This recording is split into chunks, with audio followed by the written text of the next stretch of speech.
नमस्कार साथियों, आज अर्थ डे है और इस बार अर्थ डे हमारे लिए हमेशा की तरह एक चेतावनी लेकर के आया है। पृथ्वी का तापमान इतना ज्यादा बढ़ गया है कि वह अब हम सब के लिए एक समस्या बन गया है। इसका सीधा उदाहरण हम अम्बेडकर नगर में देख सकते हैं। इस सोमवार को तापमान 42 डिग्री तक पहुंच गया और अभी केवल अप्रैल का महीना चल रहा है। गर्मी बर्दाश्त से बाहर है और आप सोचिए कि मई जून में क्या हाल होगा। साथियों, पिछले 10 साल में ये दूसरी बार हुआ है कि तापमान 40 के ऊपर पहुंच गया। 2016 में ये 40 डिग्री पर था, अप्रैल के महीने में 19 में, फिर अप्रैल के महीने में 39, फिर 21 में 37, फिर 24 में 39 और अब 26 में 42 डिग्री पहुंच गया। अब ये आंकड़े साथियों बता रहे हैं कि हर साल गर्मी बढ़ रही है। अब इसी में आप जिला अस्पताल की स्थिति देखिए। अभी अमर उजाला में मैं पढ़ रहा था कि इमरजेंसी की सभी बेड भर चुके हैं, 18 बेड जो हैं वो भर चुके हैं। ओपीडी में 940 मरीज पहुंच रहे हैं रोजाना, जिनकी शिकायतें डायरिया, लू और उल्टी दस्त से संबंधित है,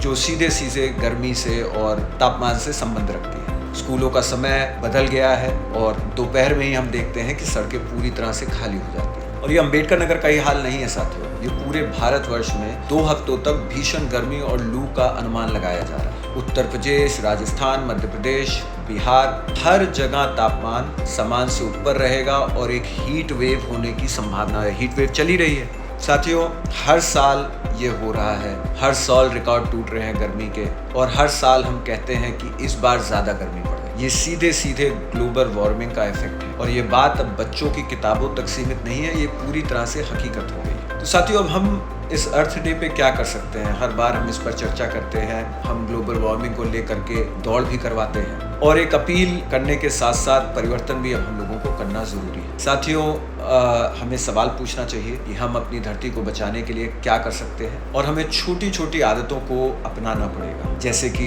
पानी बचाएं, ज़्यादा बेफिजूल पानी ना खर्च करें। अमूमन देखा जाता है कि छोटी छोटी चीज़ों के लिए मोटर चला करके वो पानी बहता रहता है। बिजली बचाइए, प्लास्टिक कम करें और सबसे आसान चीज़ है, एक पेड़ ज़रूर लगाने का कार्य करें हर साल। कूड़ा पराली मत जलाइए। ये आदतें छोटी लगती हैं, लेकिन जब करोड़ों लोग इसको अपनाएंगे तो साथियों एक बड़ा फर्क डालने का काम करें। मैं चाहता हूँ आप कमेंट में बताइए कि इस साल अर्थ डे पर आप क्या प्रण लेंगे, कौन सी ऐसी आदतें हैं जिनको आप बदलने का काम करेंगे, अपनाने का काम करेंगे।